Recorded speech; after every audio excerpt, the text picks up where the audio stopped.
শুভ সকাল বন্ধুরা। সকাল সকাল উঠে দেখি ঠাকুর ঘরে গিয়ে মা লক্ষ্মী পুজোর আয়োজন করছে। তো সকাল সকাল উঠে আলপনা রেডি হয়ে গেছে, তো ফুল ফল সব রেডি। মা একটু ঠাকুরকে ফুল দিয়ে সাজিয়ে নিচ্ছে। এবার বাউন মশাই আসবে, শীঘ্রই পুজো করে দিয়ে যাবে। তো আজকে দাঁড়িয়ে থাকতে থাকতে হঠাৎ মনে পড়ছে যে আজকে আমার এক জায়গায় যাওয়ার আছে, দিদার বাড়ি। তো দিদার বাড়ি হচ্ছে নিয়ালা। তো নিয়ালায় যাব সেই ভেবে একটু মনটা আনন্দ লাগছে। তো বেরিয়ে বললাম চলো, আমার সাথে আমার মাসি যাচ্ছে, আমি আর আমার মাসি মিলে তো যাচ্ছি রাস্তা দিয়ে। তো রাস্তার মাঝে এই সুন্দর পরিবেশ দেখে মনটা খুব আনন্দ হচ্ছে যে এত সুন্দর পরিবেশ, গ্রাম্য পরিবেশ থাকতে পারে, এটা কল্পনার বাইরে। তো মাঠকে মাঠ চাষ করে আছে এখানে, মানে এরকম চাষ আমি এখন দেখিনি খুব। তো সামনে একটা বড় পুকুর দেখতে পেলাম, যেখানে দাঁড়িয়ে দেখছি একটু হাওয়াও দিচ্ছে, বেশ ভালো লাগছে। তো যেতে যেতে দেখি পথে বৃষ্টি পাই, তো বৃষ্টি হচ্ছে, একটু দাঁড়িয়েছিলাম। এবার মামার বাড়ি পৌঁছায়, ওখানেও গিয়ে দেখি এরকম বটবৃক্ষ। তো বটবৃক্ষর তলায় একটু ছবি শ্যুট করে এবার বাড়ি এসে পদ্ম ফুলের পাতায় ভাত খেয়ে নিলাম। তারপর এসে দেখি বোনেরা মেলা থেকে টিন কিনে নিয়ে এসে সেটা নিয়ে খেলা করছে। তো আমি একটু দেখছিলাম। করে যে উপলক্ষে আমরা গেছি মায়ের মাসির বাড়ি, তো সেইখানে জগৎগৌরী ঠাকুরের যেই পুজো দেখার জন্য গেছি। তো এবার সন্ধেবেলা হতে ওখানকার যে ঠাকুর আছে, তো সব ঠাকুর দর্শন করে আমরা সন্ধেবেলা সবাই মিলে মেলা দেখতে বেরিয়ে পড়লাম। তো চলো, এখানে দিদাদের জন্য পান সেজে নিচ্ছে, দিদারা পান খাবে, তার জন্যে এই পান আমরা কিনছি। তো এবার এইখানকার মেলাটা তোমাদের একটু ঘুরে দেখাই, দেখো এদিকে মেলা এতটা। তো পুজো হচ্ছে জগৎগৌরী মায়ের, সেই মায়ের দর্শন আমরা করে সব পুজো শেষ হতে আমরা কর্নেটো খেয়ে, এখানে নিয়ম হচ্ছে প্রত্যেক পাড়া থেকে বাজি নিয়ে পড়াবে। তো এখানে বাজি পড়ানো হবে এবার। তাই সকলে মিলে আমরা প্রায় 12টার সময় সবাই গেছি, সবাই ওখানে বসে আছে, সবাই মজা করছে এবং বাজি পোড়ানোর জন্যে বাজি পোড়া দেখবে বলে গেছে, বাজি পোড়ানো দেখবে বলে গেছে। তো বাজি পোড়ানো হচ্ছে, দেখো সবাই কেমন মজা করছে। আর এখানে বাজি পোড়ানো খুব সুন্দর হয়। আমি সেই ছোটোবেলায় গিয়েছিলাম, তো আজ প্রায় 5-6 বছর বাদ গেছি। তো একটা কি বলবো, আনন্দ লাগছে বটে। আগে যখন গিয়েছিলাম তো তখন খুব ছোট ছিলাম, আর এরকমই যখনই চলকে চলকে আগুনগুলো পড়তো, এই বারুদগুলো, তো গায়ে পড়তো, ভয় খেতাম। কিন্তু এখন আর অতটাও ভয় লাগে না। তো দেখছি, আর সেই ছোটোবেলার কথা ভেবে খুবই খুবই আনন্দ লাগছে। তো এত কথা বললাম, তার মধ্যে একটা এই পুজোর ইতিহাস আছে। সেটা হচ্ছে এই জগৎগৌরী মা এক মুসলিম এলাকায় উঠেছিল। তো সেইখানে মুসলিম যে লোকজন, তারা এই ঠাকুর হিন্দুদেরকে দেয় এবং তারা সেই ঠাকুরকে, অর্থাৎ এই জগৎগৌরী মাকে সেইখানে স্থাপন করে। এবং এই পুজো তখন থেকে এত ধুমধাম আর খুব ভালোভাবে করা হয়। এই এত বাজি ফাটানো তখন থেকেই। এই জগৎগৌরী মায়ের কি বলবো, এই ইতিহাস সবাই জানে। আমি যেটুকু জানতে পেরেছি গিয়ে সেটুকুই তোমাদের সাথে শেয়ার করলাম। আর তোমরা যদি আরও কিছু জানো তো কমেন্টে বলতে পারো। তো খুবই ভালো লাগলো এই কথাটা জেনে। আর এখানের মানুষজন খুবই ভালো, মানে এরকম ভাবা যায় না জাস্ট।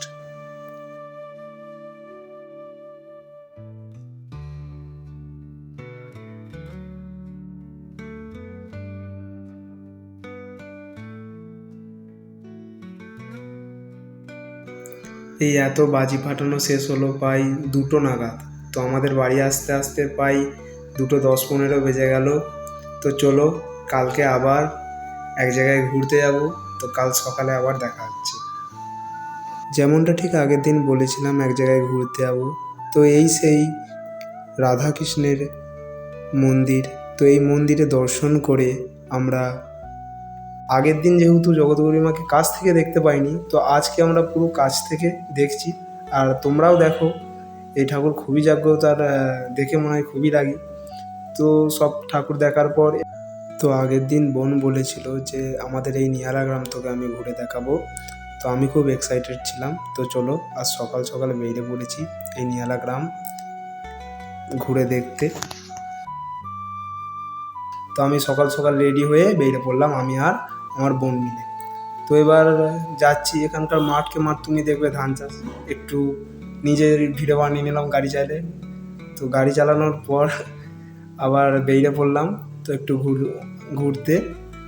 যতই যাই মাঠকে মাঠ চাষ করেছে ধান চাষ সবই।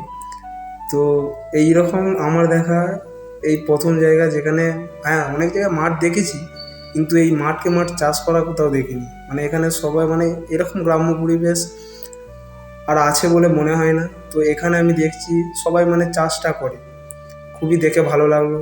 আর চাষ করেন না শুধু, খুবই যত্ন সহকারে এখানকার মানুষরা চাষ করে। আর এখানের মানুষরা খুবই ভালো। তো এখানে দেখবে আর এই যে এটাকে কি ফুল বলে জানি না, তোমরা জানলে কমেন্ট করবে। তো চলো আমরা একটু ঘুরু করি। তো এই মাঠের মাঝ দিয়ে যতই যেতে যাচ্ছি ততই ভালো লাগছে। আর বিকালের এই সুন্দর আলো যেন খুবই সুন্দর, আর এক মনোরম জলবায়ুর মধ্যে দিয়ে যতই যাচ্ছি মনে হচ্ছে আরও ঘুরি। তো ঘুরতে থাকি একটু, তোমরা দেখো বন্ধুরা এই গ্রামের সুন্দর পরিবেশ। আর এই সূর্যের আলো যখনই এই পুকুরের জলের উপর পড়ছে তখনই আমি বলছি নে একটা ছবি তোল ভিডিও কর। তো খুবই ভালো লাগছে ঘুরতে। আর কি বলবো, তোমরা কোনোদিনও যদি পারো নিয়ালে যেতে পারো এই জগৎগৌরী মায়ের পুজো দেখতে, খুবই জাগ্রত।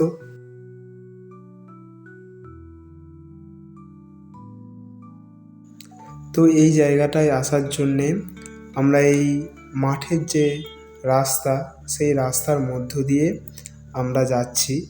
তো যেতে যেতে এই সুন্দর পরিবেশটাকে অনুভব করতে করতে ওই জায়গাটা আমাদের যে গন্তব্যস্থল সেটাই পৌঁছাচ্ছি। তো খুবই ভালো লাগছে এই পরিবেশের মধ্য দিয়ে যেতে।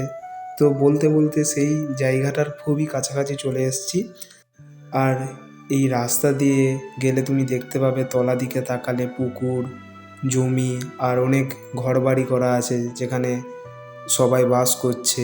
তো এইখানটা আগের দিন সন্ধেবেলা এসেছিলাম কিন্তু ভেবেছিলাম না সকালে গিয়ে পুরো ক্যাপচার করব। আর চোখে যতই দেখি বাড়িতে এসে মনে হয় একটুখানি ভিডিও করে রাখলে বাড়িতে এসে মা বাবাকে দেখাতে পারবো, মা বাবা যেহেতু যায়নি। আর এই পরিবেশ দেখে আর এইখানকার এই যে পুকুর দেখছো, এই পুকুরে আবার পদ্ম ফুল চাষ করে, আবার কেউ হাত দিতে পারবে না, হাত দেয় না, কিন্তু এখানে পদ্ম ফুল দেখছি হয়েছে। তো খুবই ভালো লাগছে। এখানে আগের দিন একটা মন্দির আছে, যে মন্দিরটায় আগে আমরা যাব, গিয়ে দর্শন করে একটু এই সামনে এই নদীটার কাছে কিছু ছবি টবি তুলবো ভেবে রেখেছি। তো আগে মায়ের দর্শন করে এবার আমরা বেরোবো। তো এখানে মন্দিরটায় এখন যাচ্ছি আমরা। তো মন্দিরটা দেখতে পারো, এটা শিব ঠাকুরের মন্দির। তো শিব ঠাকুরের মন্দির দর্শন করে আবার আমরা ভেবেছি যেখানে যে ছবি তুলবো, তো এবার আমরা ছবি তুলতে যাচ্ছি। তো এইখানে ছবি তুলতে যাচ্ছি, দেখো তলায় নামছি, একটু নিচু ছিল অবশ্য, ভয়ও লাগছিল কিন্তু চলো ইটস ওকে। তো আরামসে একটু সাহস নিয়ে নেমে পড়লাম। এই দেখো এইদিকে পদ্ম ফুল চাষ করেছে, এইখান দিয়ে একটা নদী বয়ে গেছে, নদীটার নাম জানি না, তোমরা যদি কেউ জানো আর নিয়ালা থেকে যদি কেউ দেখো তো আমায় কমেন্ট করো। তো বন্ধুরা আমার অভ্যেস হয়ে গেছে বলে বলে জায়গাটাকে নিয়ালা, কিন্তু এর আসল নাম হচ্ছে নিয়াল। তো ম্যাপে যদি কেউ আসতে চাও তো নিয়াল লিখবে, ঠিক আছে। তো নদীর তলাটা একটু দেখার ইচ্ছা হলো, দেখছি যাওয়ার জায়গা আছে। তো যেতে যেতে দেখছি যে নদীর জলটা এতই পরিষ্কার যেন তলায় যা আছে মাটি সেটাও দেখা যাচ্ছে। তো খুবই ভালো লাগছে দেখতে এই দৃশ্য। তো দৃশ্য দেখা হয়ে গেল, এই সুন্দর দৃশ্য দেখার পর আবার আমরা এই জায়গা থেকে বিদায় নিচ্ছি। তো যেভাবে নেমেছিলাম আস্তে আস্তে উঠে আবার এই জায়গাটাকে বিদায় জানিয়ে আমরা আমাদের আবার যে বাড়ি সেই পথে রওনা দিলাম। তো যেতে যেতে দেখি একটা তিন মাথার মোড়, যেমন সেই দুই পৃথিবী মুভিতে দেখেছিলাম, তো আমিও একটি সেই দুই পৃথিবীর মতো ফিলিংস নিয়ে আবার এই দুধারে মাঠ আর এই মধ্যিখানে এই সরু রাস্তা দিয়ে বাড়ির পথে আস্তে আস্তে আবার ফিরে যাচ্ছি। তো ভালো লাগলো এই নিয়ালা ঘুরে, সরি নিয়াল।